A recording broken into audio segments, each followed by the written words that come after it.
हमारे चैनल में आपका बहुत बहुत स्वागत है। सभी को मेरा नमस्कार। राधे राधे।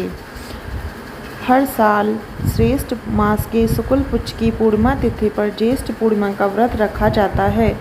इस दिन सच्चे मन से जो कोई जातक व्रत और कथा करते हैं, भगवान विष्णु, माता लक्ष्मी और चंद्रदेव अवश्य ही उनकी मनोकामनाएं पूर्ण करते हैं।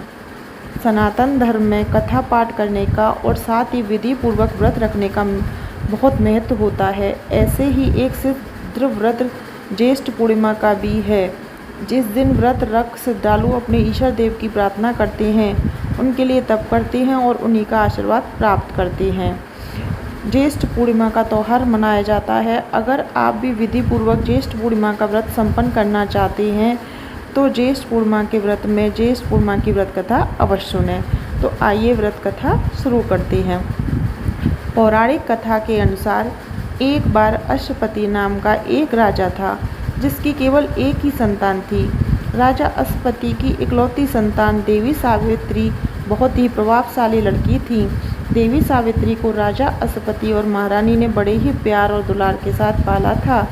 फिर जब लाड़ों में पली बड़ी सावित्री विवाह योग्य हुई, तब राजश्री अश्वपति ने सावित्री से अपने लिए वर चुनने को कहा।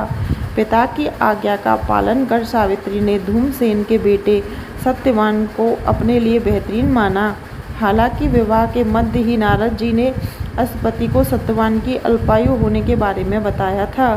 सत्यवान की आयु को लेकर श्री नारद मुनि ने बताया था कि वह विवाह के 1 साल बाद ही सत्यवान की मृत्यु हो जाएगी।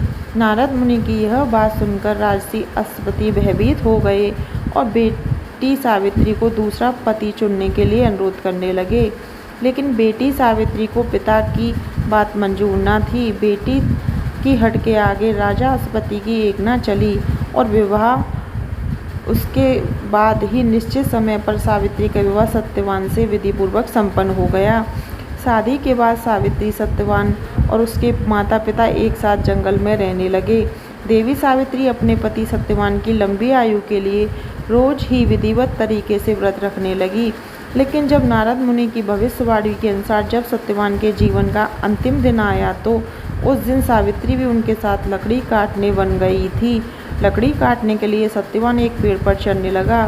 तभी उनके सिर में तेज दर्द हुआ। दर्द के करहा कर सत्यवान पेड़ से नीचे उतरे और एक घनी छाया वाले बरगद के पेड़ के नीचे पत्नी सावित्री की गोद में लेट गए। पत्नी की गोद में लेटे ही सत्यवान ने अपने प्राण त्याग दिए। फिर उसके बाद सत्यवान के प्राण लेने के लिए यमराज का आगमन हुआ। जब यमराज सत्यवान के प्राण लेकर जाने लगे, तो सावित्री भी उन्हीं के साथ चलने लगी। यमराज ने देवी सावित्री को बहुत मना किया, लेकिन सावित्री के प्यार और समर्पण के आगे यमराज की एक ना चली। सावित्री की जिद देखते हुए यमराज ने उनसे कोई भी 3 वरदान मांगने को कहा। यमराज द्वारा कही गई शर्त की यह बात सुनकर सावित्री ने 100 पुत्रों की माता बनने का, अपनी कोख से जन्म देने का वरदान मांग लिया। लेकिन यमराज द्वारा दिया गया ये वरदान तभी पूरा होकर फलित हो पाता जब यमराज उसके पति सत्यवान को जिंदा कर देते।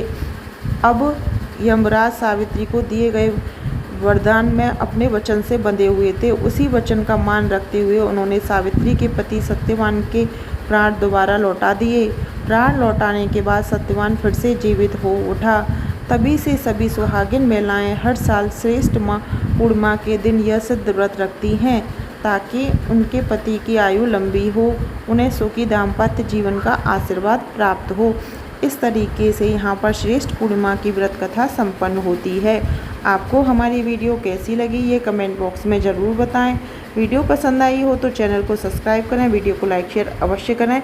इस तरीके की वीडियो आपको हमारे चैनल पर मिलती रहेंगी। सभी को मेरा नमस्कार। राधे राधे।